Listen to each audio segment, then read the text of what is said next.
Hey guys, Desolate Magic here, a little bit late on this video, but this weekend was really something, and I'm lucky I didn't end up in the ER after being outside that long in those kind of temperatures, not to mention the thunderstorm, which is not friendly to tents.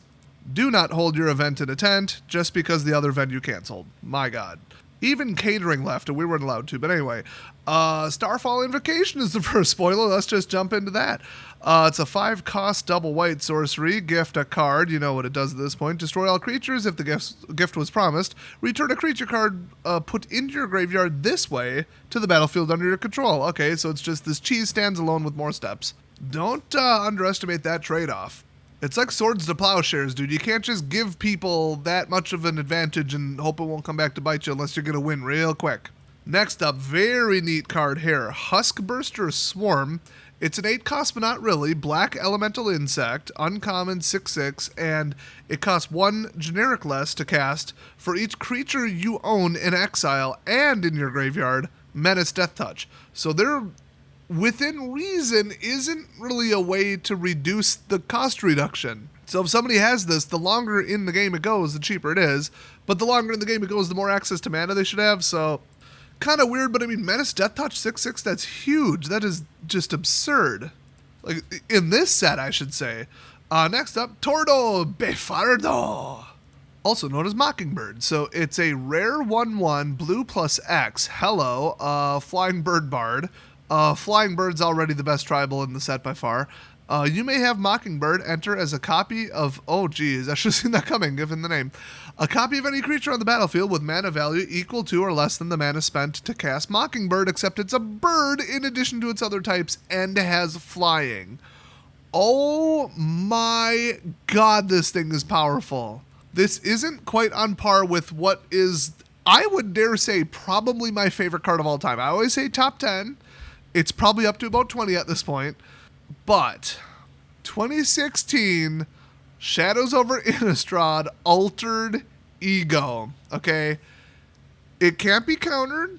It is also technically a creature summoning card. It's 1 blue, 1 green plus 2 plus X, but it comes into the battlefield as a copy of any creature on the battlefield, except it enters with X additional 1/1 counters on it. Anything you can do, I can do better. If you're going to say, that's not fair, it's in your deck. All I did was make it a little bit bigger. Okay, if it's not fair, take it out of your deck then. This is the Complaints Department is Closed Today card. So this isn't quite there, but it is flying, but you have to pay to copy it. Whereas Altered Ego, okay, you're paying 4 no matter what. You can have XP 0, that's fine, but then you could copy like a 12 cost, you know? So I think the bird is a more fair version of it, but anytime you do something like this, they get to keep theirs, and in both cases, they get to keep it with both cards, but yours is in the air. Now, it doesn't have haste, so like, I don't know, but then again, you could copy your best bird boosting card, so this also just supports tribal, even if, you know, your opponent isn't even running creatures, which, if you're playing mostly Bloomburrow and your opponent isn't running creature spells, you lost, because that means, congratulations, you're playing against a Control-a-thon nightmare. I gotta get a copy of that card. Next up, Hearthborn Battler. It's a 3-cost red 2/3 rare lizard warlock with haste, and whenever a player casts their second spell each turn, Hearthborn Battler deals 2 damage to target opponent. So a player, so you or the opponent, and then he does the damage to only the target opponent, no matter who the triggerer was. That's a pretty big card, just saying. Next up, another class card. We've got Bandit's Talent. When it enters the battlefield, each opponent discards 2 cards unless they discard an online card. That's annoying. We didn't need that after Liliana Black Attrition. We really didn't. Then if you pay 1 to level it up, which is way too cheap, at the beginning of each opponent's upkeep, if that player has 1 or fewer cards in hand, they lose 2 life. Oh my god, attrition boosting. We don't need toxic garbage like this. And remember, everything you see here is legal for the next 3 years. So just keep that in mind, and they're never going to ban it. Pay 4 more, you get to level 3. I can't imagine what fresh hell this is. At the beginning of your draw step, draw an additional card for each opponent who has 1 or fewer cards in hand. I don't know if that's worth the 4, but I mean, yeah, drawing 2 to 1, okay. But we just literally have like Phyrexian Arena or whatever. Whatever. Next up, we got Wick the World Mind. So he's a 4-cost 2/4 legendary creature rat warlock, and when he or another rat enters the battlefield, create a 1/1 black snail creature token if you don't control a snail. Otherwise, put a 1/1 counter on a snail you control. Okay. What? And then if you pay 1 blue, 1 black, 1 red, didn't see that coming, sacrifice a snail. Wick, they're just going to call him that. Wick deals damage because they ran out of lines because they have too much damn text on this because they think they're Yu-Gi-Oh! But he deals damage equal to the sacrificed creature's power to each opponent, then draw cards equal to the sacrificed creature's power? That's Life's Legacy in the wrong color. Oh, hello. Okay, that's pretty good. I mean, it's 3 color, nobody's going to play it, but like, still pretty good. So next up, Dark Star Augur. It's a 3-cost 2/3 bat warlock with offspring once. If you pay 1, you can only do it, I believe, 1 time? Yeah, it'd be pretty broken if you could do it more than that. You create a 1/1 copy of it. So, okay, flying, and at the beginning of your upkeep, reveal the top card of your library, put the card in your hand, you lose life equal to its mana value. You really wouldn't want to do that twice. That's a terrible idea. There have been cards like this, and they kill you. Popular in Modern, but a lot more options in Modern. So, next up, Helga, Skittish Seer. Ooh, 3 color, okay. So it's a frog druid. It's blue, white, green, 1/3.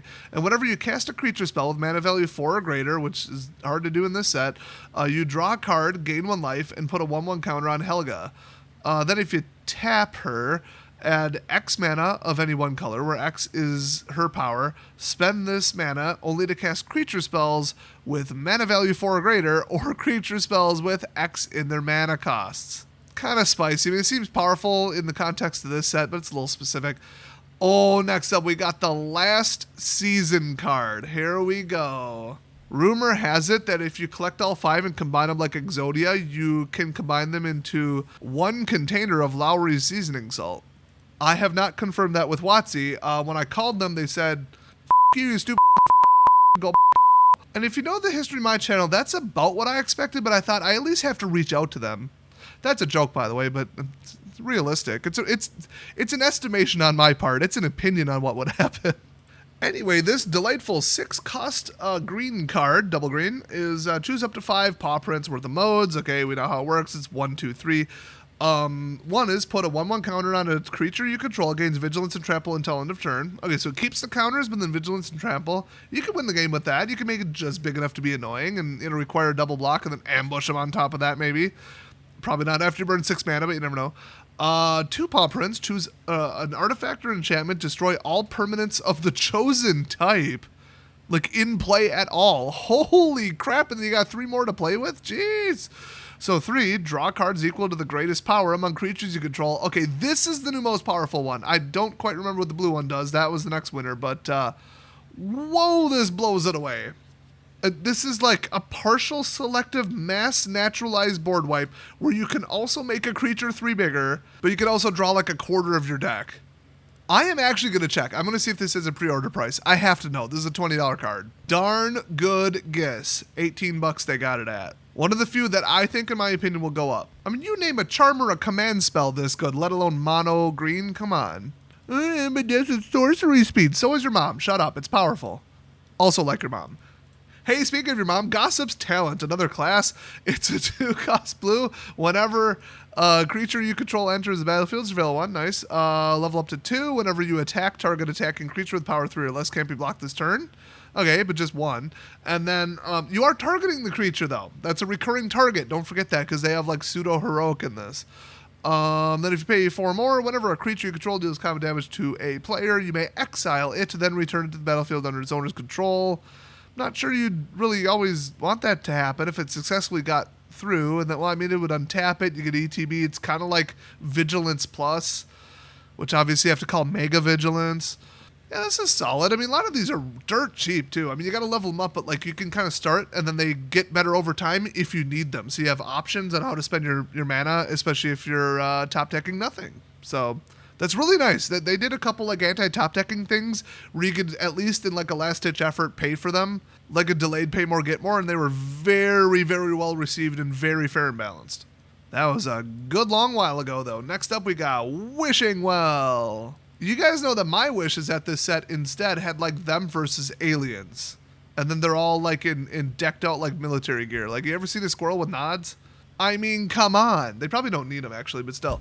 So if you pay for this blue rare artifact. You can tap it and then do 1, 2, 3, 4, 5, 6, 7, 8 lines worth of text. That is a value. 8 lines of text for only 4 mana. That is 1/2 of a mana per line of text.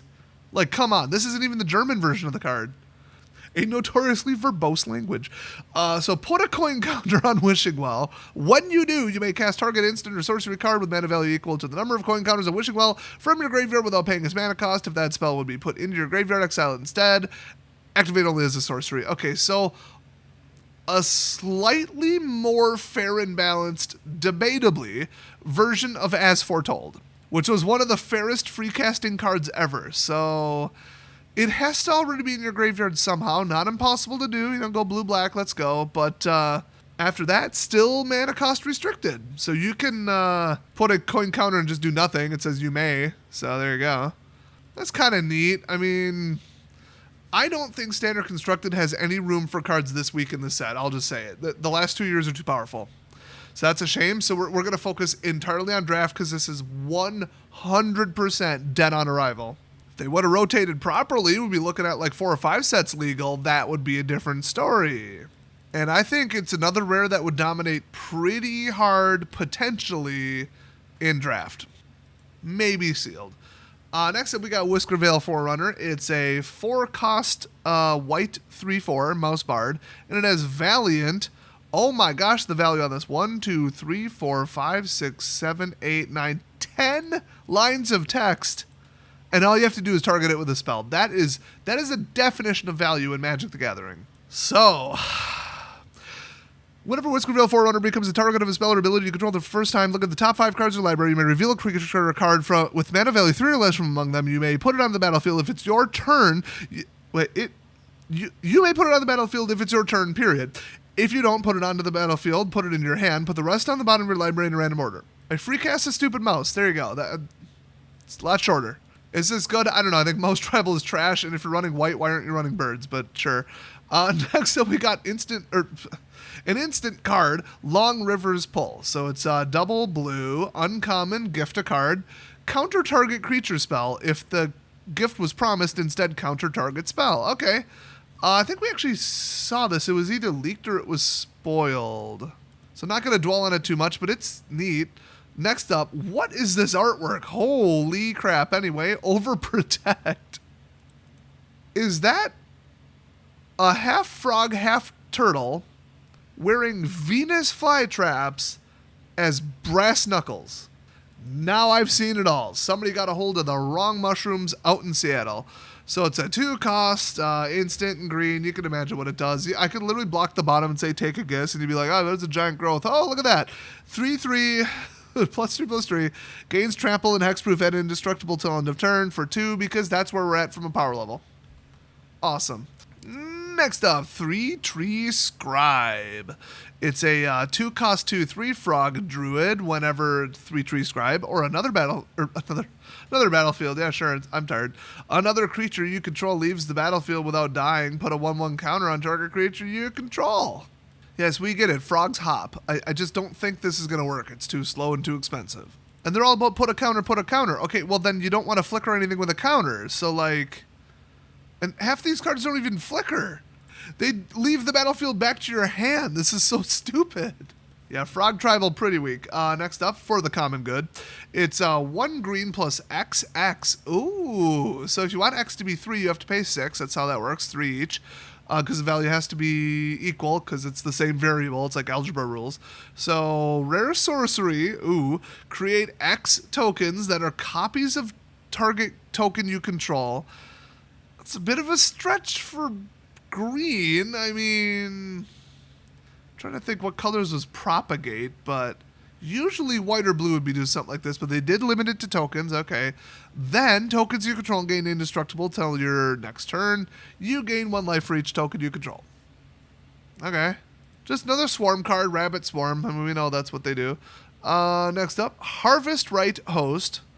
Isn't that the brand name of a freeze dryer? Anyway, 3-cost white 3/3 Rabbit Citizen, and whenever this card or another rabbit you control enters the battlefield, target creature you control gets +1/+0 until end of turn. Then draw a card if this is the second time this ability has resolved this turn. Ooh, that's not bad. For an uncommon, that's pretty spicy. Some of the rabbit tribals were nuts. It might stand up in limited. It's going to get wrecked by a board wipe and hyper control in pretty much anything else, which would be standard constructed. So next up, Valley Flood Color. It's a 3-cost 2/2 Otter Wizard rare, so this is probably going to be good. Flash, okay. You may cast non-creature spells as though they had flash. Okay. Whenever you cast a non-creature spell, birds, frogs, otters, and rats you control get +1/+1 until end of turn. Untap them. Ooh. You get a little something going with that. Little ambush. That's kind of fun. You'd have to have a lot of mana because if you flash him in, then a spell on top of it to get the ability. And then it's only one bigger, so if it would have been a tie, they probably wouldn't have swung. And it's not as good as it seems, but you could still get something going with this. They'd probably see it coming, though. The untap them thing is hilarious because you never know when it'll happen. Next up, Balin the Haymaker. It's red plus green plus white. So 3-cost, 4/3. Legendary creature, rabbit warrior, of course. I think I said that. And tap 2 untapped tokens you control, add 1 mana of any color. Tap 3 untapped tokens you control, draw a card. Now we're talking. Tap 4 untapped tokens you control, put 3/1/1 counters on Balin, the Haymaker. Hello. It gains trample until end of turn. Okay, a little rabbit. I wouldn't say a Lord card necessarily, but well, they get more creative than just +1/+1, so I'll take that. Good card. Next up, Coruscation Mage, and this is the last one for 2 days, so it's a 2-cost 2/2 Otter Wizard with Offspring 2. Whenever you cast a non-creature spell, this creature deals 1 damage to each opponent, and remember, Offspring 2. So, spell spam, is it guild? Otter tribal? Utterly ridiculous. Yeah, I said it. Shut up. Well, I've got to go edit this, so peace out, bitches, and doors.